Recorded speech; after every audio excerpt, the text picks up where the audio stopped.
我重生后，把后妈嫁给了别人。上一世，我撞见考公与我后妈偷情，愤怒之下，结束了她的生命，被判了死刑。枪决之后，竟回到了母亲死的那一天。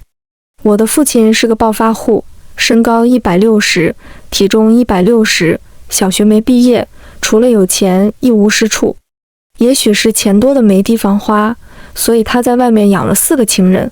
后来妈妈得了抑郁症，自杀了。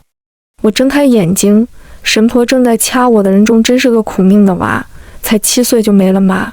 丽娟啊，你快走吧，孩子这么小，你怎么忍心带走？丽娟是我妈妈的名字。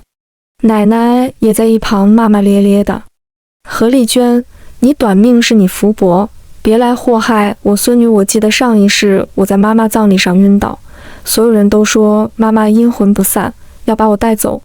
如果我重生的再早一天该多好，那样我就可以救下妈妈了。奶奶听到我的声音，大家都围了过来，尤其是那个身穿白色连衣裙、扎着马尾辫的女人，她叫许洁。上一世妈妈死后不久，她变成了我的后妈，也成了我一辈子的噩梦。像她这么会伪装的人，上位是肯定的。她抱着我，像一个妈妈一样。栗子不怕，阿姨带你去买冰淇淋好不好？栗子是我的名字，姓栗名字，可见取得是有多敷衍。这女人上一世就这样在我母亲的葬礼上堂而皇之的出现，手上戴着厉家祖传的镯子，宣示主权。阿姨，你为什么戴我妈妈的镯子？老实说，拿别人的东西是不好的行为。于是谁都没想到我会说这么一句，都愣住了。许洁脸上泛起尴尬的红晕。阿姨，就是替你妈妈保管一下。她说完，赶紧把镯子摘了下来，递给奶奶。上一世我才7岁，注意不到这些，但这一次不同了，我可是个25岁的成年人。许洁，你准备好迎接我的暴击了吗？葬礼上人很多，我的声音又很大，很多人都开始议论起许洁这见不得光的身份。我爸爸面子有点挂不住了。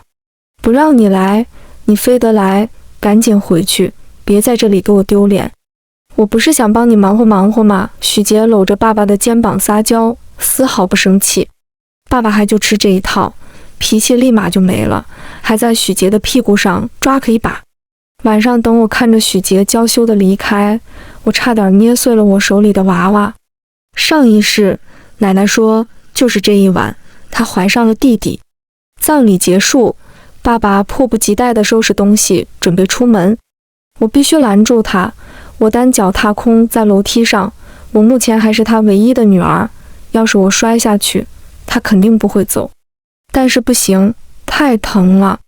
于是我跑去奶奶的屋子，将奶奶治疗便秘的药全都倒在杯子里，怕爸爸喝出药的味道。我还放了许多红糖和姜。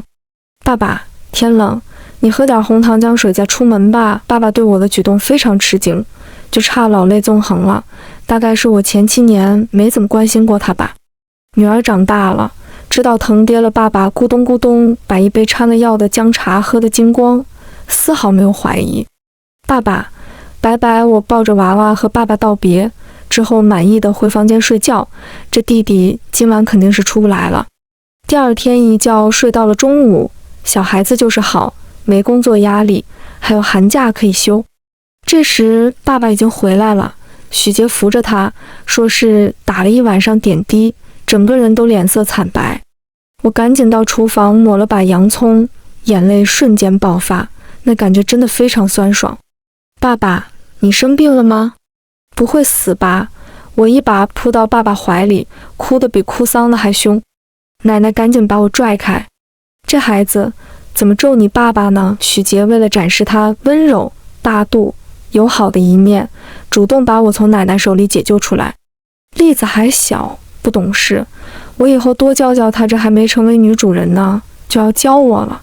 这女人还真是不见外。上一世她就是这样，人前温柔妈妈，然后蛇蝎毒妇。爸爸不在家的日子里，家里饭我做，地我拖，克扣我生活费，犯了错还要罚跪，美名其曰锻炼我，其实不过就是欺负我没有妈。毕竟他儿子每天衣来伸手饭来张口，什么都不用锻炼。阿姨，你是觉得奶奶没把我教好吗？我眨着朦胧的大眼睛，天真的问。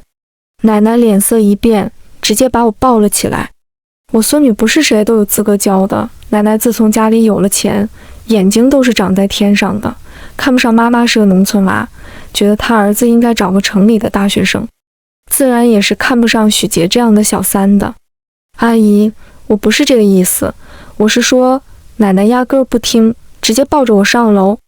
我听见她哭了，跟爸诉说委屈，我又不行了，我得上个厕所。孩子有口无心的，下一秒就听见厕所里面畅快的声音。但是我防得了初一，防不了15，必须得想个办法，坚决不能让这个弟弟出生。于是我决定给许杰找个男朋友，毕竟我爸这样的，要想让他移情别恋还是容易的。我抱着娃娃坐在公园思考接下来的计划，找个比我爸高比我爸帅的，满大街都是，但要是找个比我爸有钱的，那还真是不好找。栗子把我球扔过来，一个小男孩在球场上对我喊，我定睛一看，这不是我那出轨的老公林泽吗？梳着个蘑菇头，傻里傻气的。上一世许杰倒是看上了他，可是现在不行啊，现在他才7岁，比许杰整整小了12岁。想什么呢？球给我。好的，我一脸乖巧的笑容，放下娃娃，拿起篮球，用尽了我全身的力气，直接朝着他脑袋砸去。只听他呀的一声，捂着鼻子就蹲了下去。我拍拍手，拿起娃娃，潇洒走人，还不忘损他一句：你怎么这么笨啊，连一个球都接不住。这是他上辈子最常对我使用的破案话术。我什么都不行，只有他能包容我所有的缺点，离了他不会有人要我。我呸！把人打哭了，就这么走了。一个比我高整整1头的小男孩拦住了我的去路。我缓缓抬起头，这不是我那死对头秦飞宇吗？上一世秦飞宇简直就是我的噩梦，偷我作业写他名字，害我罚站，来大姨妈的时候抢我姨妈巾，害我被全校学生嘲笑，结婚的时候拼命灌我酒，灌得我动防化竹叶进了医院，太多了，现在想想都想揍他。但是我现在不能揍他，因为我打不过他，但是我可以恶心他。飞宇哥哥，我那哥哥叫的，用尽了我毕生所学，甜的自己都要吐了，一句话就让他直接收了手。栗子，你吃错药了。秦飞宇像见到什么怪物一样，拔腿就跑。上一世就是这样，大学时玩真心话大冒险输了，非要我叫他一声飞宇哥哥，结果我叫完，他猛灌了一杯酒，当场就跑了。这时有一个男人从外面跑过来，紧张地查看林泽的伤势，剪裁得体的西装，刀削般的下颚线，我不由得眼前一亮。林泽不合适，他爸合适啊。我记得他爸和他妈在他5岁的时候就离婚了，而且他爸比我爸高，比我爸帅，重要的是比我爸有钱啊。林泽可是个实打实的富3代。上一世我爸让我和他联姻，就是为了他家的钱。要是林泽长大了又爱上了许杰，那他们一家人也方便，省得祸害其他人。说做就做，我狠狠地掐了一把自己的胳膊内侧，眼泪顿时在眼眶里打转。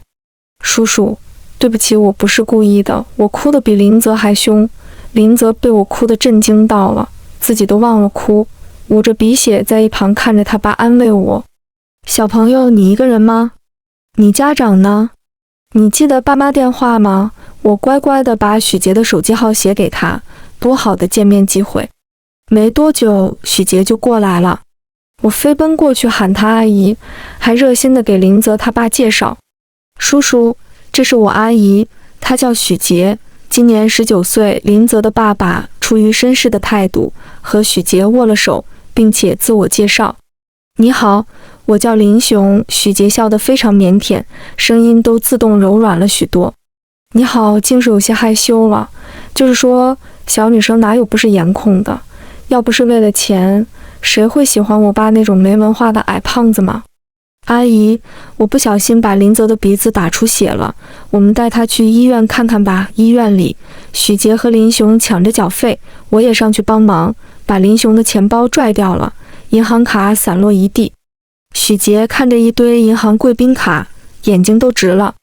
对不起，对不起，孩子不懂事。许杰去赶紧帮忙捡卡，顺便将卡看得更仔细一点。没事，林雄的脾气非常稳定，都这样了，还一脸的微笑。我要是19岁，我肯定也喜欢这样的哥哥。林泽，想不想去亲子乐园玩啊？那里有巨大的奥特曼模型哦。我诱导林泽，想给许杰和林雄制造相处的机会。林泽一听见奥特曼，满口答应，强烈要求要去亲子乐园。我们4个人像一家人一样，我抓着林泽去奥特曼主题城堡，他们2个大人就坐在城堡外面，看着我们爬上爬下，相谈甚欢。突然一个阴影笼罩在我的头上，抬头就看见秦飞宇那张大脸，手上正拿着一盆水球在我的头顶。我靠，秦飞宇这魔鬼怎么阴魂不散呢？还好我反应得快，在他腿上一踢，秦飞宇瞬间跪了下去，一盆水球都砸在了林泽身上。哇！林泽的哭声响彻在整个城堡内。我看见许杰和林雄跑了进来，赶紧大叫：秦飞宇，你竟然打林泽！说着我就上脚开踢，也不管踢的是林泽还是秦飞宇，反正他们都该踢，欺负我，出轨，都是活着浪费空气的人渣。我们3个打作一团，许杰和林雄费了9牛2虎之力才把我们分开，最后只能各回个家。奶奶很不乐意，问许杰把我带哪儿去了，搞得头发也乱了，衣服也湿了。阿姨，我们去亲子乐园玩，小朋友玩得太疯了，不得不佩服许杰，真是推卸责任的一把好手。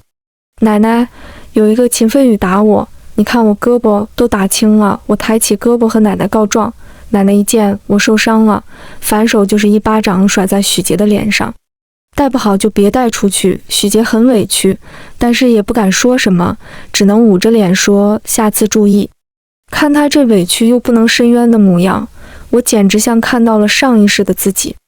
上一世他把爸爸心爱的翡翠打碎了，却骗我去收拾爸爸的书房，然后诬赖我打碎的，害我被爸爸狠狠地打了一巴掌。这一世我会让他把一切都还回来。妈，你打许杰干什么？爸爸听到动静，从他满是铜锈没半点书香气的书房跑了出来。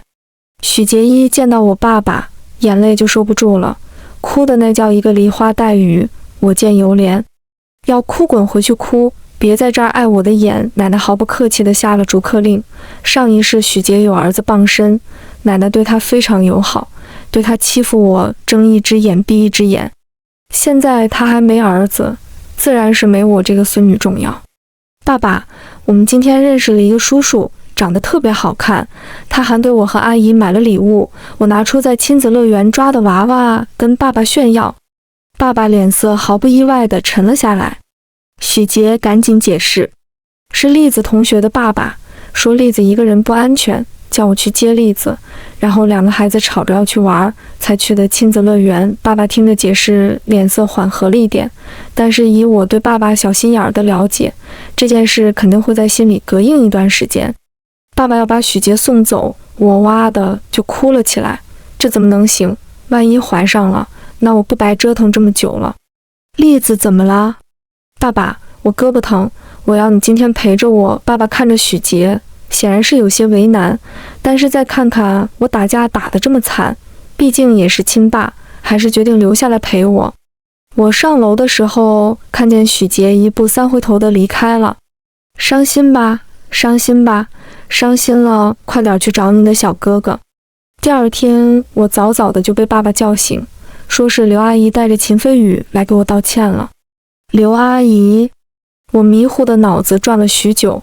刘梦雅，秦飞宇妈妈。我瞬间清醒，那不是我爸的小六吗？我爸的4个情人里，小3陆平是他结婚前的女友，目前没离婚。小4马丽丽是他的下属，也没离婚。小5许杰，他资助的学生。小6刘梦雅，他朋友的妻子，朋友去世之后，他照顾就照顾到了自己床上。4个情人里，刘梦雅年纪最大的一个，知书达理，从不越位的小六，只要我爸帮他养孩子就行。但是硬件条件上来说，他和许杰同样都有可能成为我的后妈，毕竟他单身嘛。我仔细梳洗一番，特意在头上戴了个皇冠发卡，穿着公主裙，趾高气扬地下楼。栗子下来啦，快给栗子道歉。刘梦雅硬生生按着秦飞宇的头，秦飞宇满脸的抗拒，毕竟他受的伤比我多。但是碍于他妈妈的威严，他还是不得不抵下他高昂的头颅，这感觉别提有多爽了。上一世秦飞宇哪受过这气，哪次不是他陷害我呀？他小脑瓜子一转，我就得挨顿骂。没事，飞宇哥哥，我请你吃糖，咱俩和好吧。我将手上的怪味豆放在秦飞宇的手上。我的大度令2个大人刮目相看，都笑着让秦飞宇赶紧接过我的礼物。只有我们2个小孩子知道，这个豆是辣椒味儿的，巨辣无比。上一世秦飞宇就是拿着破豆祸害我的。大学的时候硬塞我一个呕吐物味儿的糖，害得我对糖都有了阴影。可惜这个时候那个糖还没研究出来，只能先拿辣的代替一下了。不知情的刘梦雅见秦飞宇不吃，有点尴尬，直接从我手上拿过，塞在秦飞宇的手上，并半推半劝地塞进了秦飞宇的嘴里。秦飞宇瞬间被辣得热泪盈眶，我强忍着笑意，感觉马上就忍不住了。飞宇哥哥，你别感动，我的糖以后都给你吃，姐姐今后就让你感受感受什么叫童年阴影。刘阿姨，我顶着萌萌的一张脸坐到刘梦雅身边，2只眼睛眨巴眨巴的看着她。栗子有什么事要跟阿姨说啊？阿姨你好漂亮呀，你能做我妈妈吗？刘梦雅表情一滞，瞬间看向爸爸。我爸倒是从容，摸着我的头。小孩子瞎说什么，快去跟你奶奶吃早饭去。看来刘梦雅在我爸心里的地位不够呀。也是，一个19岁如花似玉的大美女，一个半老徐娘，我爸这个色胚肯定会选前者呀。秦飞宇炸了毛一样朝我扑了过来。栗子，你敢跟我抢妈妈？我妈妈是我的，我也不甘示弱，专挑隐蔽的地方踢。我俩撕扯的难舍难分，爸爸和刘梦雅费尽9牛2虎之力才把我俩拉开。刘梦雅连连道歉，带着秦飞宇走了。完胜，后妈2号搞定。这回估计她连一点嫁给我爸的心思都没有了吧。我象征性的哭了2声，吃过饭捧着娃娃去找林泽。林泽，你想不想要一个妈妈？我有妈妈。林泽拍着球不咋搭理我。上一世他就对篮球特别着迷，可惜身高不够，没能当成运动员。我找了个铆钉，直接踢到篮球下。他要收手已经来不及，钉子扎在篮球上，篮球很快瘪了下去。我的球啊！栗子，你陪我篮球。林泽坐在地上就哭了起来，四仰八叉来回翻滚，属实是哭了我一个措手不及。我本想打一架的，结果这怎么打？于是我也坐在地上哭了起来，直到林泽爸爸来。林泽埋怨我弄坏了他的球，我偏说他冤枉我，我们2个各执一词，谁也不让谁，吵得林雄捂着耳朵离开。过一会儿，许杰就出现了。作为林雄唯一能联系到的跟我有关的人，我料想他肯定会给许杰打电话。我见计划得逞，也不哭了，赶紧和林泽说我赔了一个球，之后他也不哭了。不好意思给你添麻烦了。许杰温温柔柔的先表达了歉意。林雄赶紧说不麻烦不麻烦，还得谢谢你。你看你一来他们2个就不哭了。林雄来了电话，他似乎很忙的样子，每次见他带林泽出来玩都是在接电话。许杰阿姨，我想吃冰淇淋呢，走吧。阿姨带你们去买冰淇淋。许杰打了招呼，带着我和林泽去了商店。在商店里面，我和林泽把平时大人不让吃的全都扔进了购物车，吃的林泽肚子鼓鼓的，2眼看着许杰都发着光。林泽，你让许杰给你当妈妈吧，他真的特别好。林泽吃着零食，满口答应。林雄打完电话找过来，对许杰不断道谢，之后带着林泽离开。直到快看不见了，林泽还在不舍得和许杰喊着拜拜。许杰把我送回了家，进屋没一会儿，我就捂着肚子，疼得在沙发上打滚。奶奶赶紧从楼上跑下来，看着茶几上那都吃的，立刻明白过来是怎么回事，拎起来就砸在了许杰的身上。你这个贱女人，你给我孙女吃什么了？你是不是想害死我孙女？紧接着就上手去抓许杰的头发。这反应力，这爆发力，我默默地给奶奶点了个赞，然后接着装。爸爸刚进屋就看见奶奶跟许杰的撕扯，看见我在打滚，赶紧跑过来抱住我。栗子怎么啦？肚子疼吗？随后又对着奶奶和许杰说，别打了，赶紧送孩子去医院吧。奶奶放开许杰，许杰委屈地摸着眼泪扑倒在爸爸怀里。我真的没给他乱吃东西，爸爸此时根本没空搭理他，直接将他推开，抱着我跑出去。进了医院，医生检查了一圈，跟我爸说吃的东西太杂了，有点积食，冰淇淋太凉，以后少吃，伤脾胃。然后开了点养护肠胃的药。我悠哉悠哉地躺在爸爸怀里，儿科这点话术我都会背了。只要孩子没有症状，就是凉着了。肠胃积食，偏偏每个家长都像听圣旨一样听医生的话，特别是我爸这样的文盲，听到点专有名词就觉得事儿大了。许杰也来了医院，还给我买了牛奶。爸爸没好气地说孩子小，不能吃那么杂，你不知道吗？医生说严重了会伤到脾胃的，一点积食没事儿的。不是你孩子，你肯定没事儿，积食是小事儿，脾胃那可是内脏啊。可把我爸紧张坏了，这还是我第一次见他和许杰吵架，上一世都没见过。许杰也确实是委屈，本来就没什么事儿，一生气直接就走了。从没见我爸抱过我这么长时间，小时候都是妈妈管我。我2岁的时候，爸爸中了彩票，很大一笔钱，之后就开始搞投资应酬，他还挺有做生意的天赋的，事业越做越大。我上高中的时候，他更是忙到全国各地飞，有时候整个月都不在家。如果不是许杰从中挑拨，上一世我爸应该也会对我很好吧。我默默地擦了擦眼泪。怎么啦？栗子，又疼了吗？我点点头，抱着爸爸不撒手。爸爸一夜都没有走，搂着我，守了我一夜。接连1星期，爸爸都没有出去过夜，每天按时下班，还给我买了许多娃娃。最后还是许杰忍不住了，买了礼物来看我，毕竟是爸爸放在心肝上的人，都这么卑微了，爸爸怎么忍心冷战？看来不使用点必杀技，这个许杰是送不走了。我趁着许杰和爸爸腻歪的时候，偷看了他的手机，果真和林雄聊了好多。虽然没什么露骨的话，但是至少说明他们熟悉了。于是我偷偷地用他的手机给林雄发了一个信息，今晚的月色真美，然后删除了信息。我想他结过婚的人了，这个暗示应该懂吧。没几分钟，林雄就发来一条短信，有没有荣幸请许小姐一同吃饭赏月。他懂了，我满意的把手机扔到一边。过了一会儿，爸爸说送许杰回家。许杰收拾好东西，拿起手机看了眼，立刻改了口，说不回家了，今天有同学聚会。于是亲了爸爸一下，就自己打车走了。我看着爸爸那失落的样子，高兴得合不拢嘴。本来就是为了钱，遇到比我爸有钱的，肯定是要努力努力的。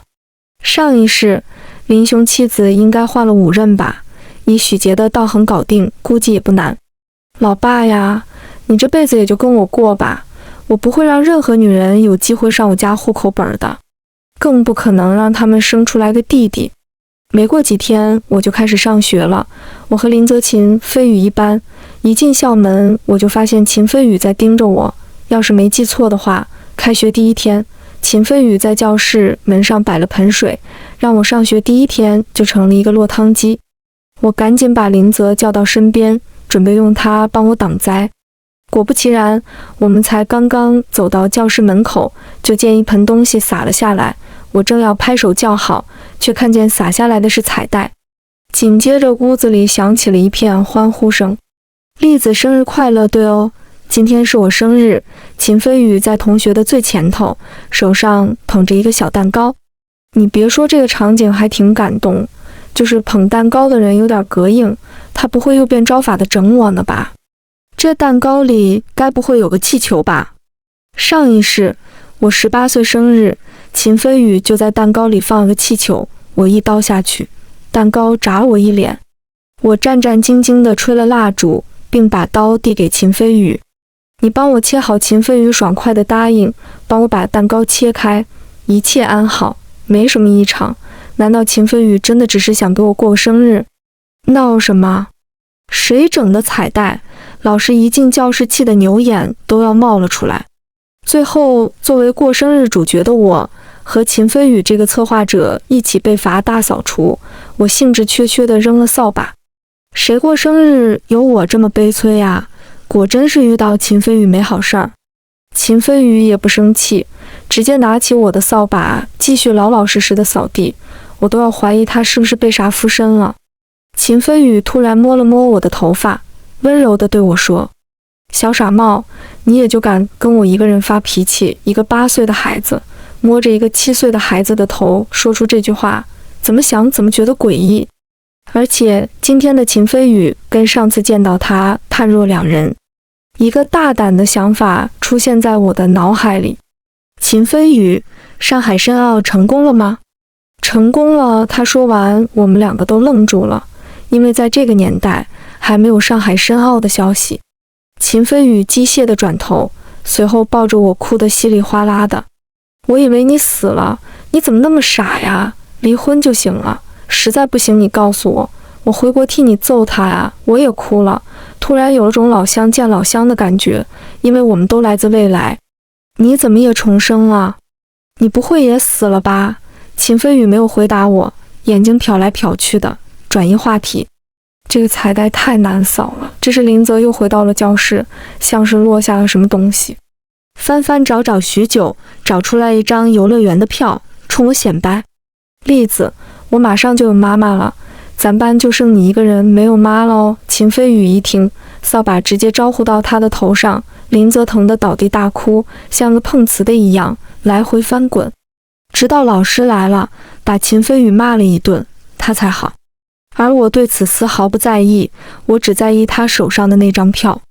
该不会是许杰和他爸爸带他去吧？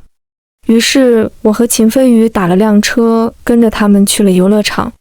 果然是许杰。林泽这个蠢货自顾自在前面跑，许杰和林雄两个人手牵着手跟在他身后。这不是你后妈吗？嫁给你爸之前还出轨了。秦飞宇一脸震惊。快，手机拿出来拍个照。我俩同时摸着都对视了一眼，才想起来我俩现在都变成了孩子，没手机。于是我果断地叫住一个阿姨，立刻展示我的表演功力。阿姨，我走丢，你能不能借我手机给我爸爸打个电话？阿姨特别好心，将她的看样子就很贵的翻盖手机借给我了。我先拍个照给我爸定个位，拿起手机对着许杰咔嚓一声。虽然这个年代拍照技术不行，但是还是能认出许杰的。我将照片发给爸爸，然后给爸爸打了个电话。爸爸，你快来游乐场找我照片，怎么回事？别说了，快点来吧。没过几分钟，爸爸就来到了我身边。我和秦飞宇马不停蹄地带着他去欣赏许杰和林雄的相亲相爱。爸爸在旁边随手拎着一个废弃的铁棍过就要冲上去，我赶紧死死地抱住爸爸。我不想要后妈，没有不想要爸爸呀，这要是一棍子把人打死了，我不是成了锅了。秦飞宇有样学样，直接跪下来抱住爸爸的另外一条腿。我们奇葩的行为引来了许多人驻足观望，许杰和林雄也注意到了我们。许杰赶紧松开林雄的手，心虚地站在一边。那不是栗子吗？林雄好心地过来看看什么情况，吓得我冷汗直流。没见到手里拎着棍子吗？还往这儿走？于是我急中生智，赶紧喊了一声：爸爸，我肚子疼，上次去医院的事情已经把爸爸吓坏了。我这一肚子疼得满地打滚，瞬间吸引了爸爸的注意力。爸爸赶紧抱起我去医院。这次医生给的说法是凉着了。爸爸将我送回家就出门了，回来时脸色非常不好，手上拿着一堆金银首饰，随处扔在地上。我去看了一眼，心疼坏了。原来许杰没嫁给我爸之前就捞了这么多好处，这可都是和我妈的婚内财产，还好我爸小气，全都要了回来。后来有一天，许杰来接林泽放学，单独把我叫到了一边。一切都是你搞的鬼是不是？故意挑拨我和你爸爸和你奶奶的关系。我知道爸爸肯定给他看照片了，他之前的所有问题都出在我身上，即便是傻子，稍微联想一下也能知道。是我一直在找麻烦。阿姨，我这是在帮你啊，你现在找到了一个比我爸高，比我爸帅，比我爸有钱的，你还得感谢我呢。难不成你还跟我爸睡出感情了？我一脸天真的回怼他。你这小孩太可怕了，你还这么小，他做事要来打我。我哇的一声就嚎了起来。林泽你妈要打我正值放学，好多家长都好奇地走了过来。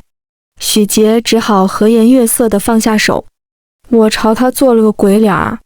祝你幸福哦。1个月后，我就听见林泽说，他爸爸和他妈妈要结婚了，他马上就要有一个妹妹了。我实实在在地震惊了一下，许杰这速度也太快了吧？难道是赏月那完？但我希望是个儿子，看林泽还怎么嚣张。